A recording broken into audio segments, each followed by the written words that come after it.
السلام علیکم ورحمۃ اللہ وبرکاتہ۔ بسم اللہ الرحمن الرحیم۔ دنیا آخرت کے سامنے 1.5-2 منٹ ہے۔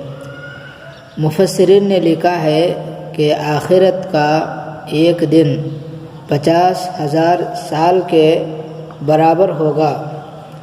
دنیا کے 100 سال کا حساب لگائے تو آخرت کے 1.5-2 منٹ کے برابر بنتے ہیں۔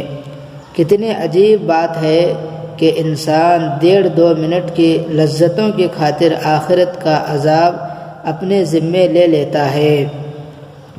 متقی کا ٹھکانہ جنت ہے۔ فرمایا وَأَمَّا مَنْ خَافَ مَقَامَ رَبِّهِ، اور جو اپنے رب کے سامنے کھڑا ہونے سے ڈرے، وَنَهَى النَّفْسَ عَنِ الْهَوَىٰ، اور اس نے اپنے نفس کو خواہشات میں پڑنے سے بچا لیا، فَإِنَّ الْجَنَّةَ هِيَ الْمَأْوَىٰ، پس بے شک اس کا ٹھکانہ جنت ہوگا۔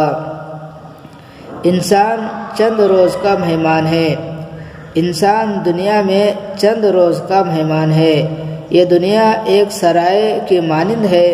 ایک بچہ پیدا ہوتا ہے، کچھ عرصے کے بعد لڑک پن کے دور میں سے گزرتا ہے، پھر جوانی کے دور سے گزرتا ہے، پھر بڑھاپے کے دور میں سے گزرتا ہے، حتیٰ کہ موت آ جاتی ہے۔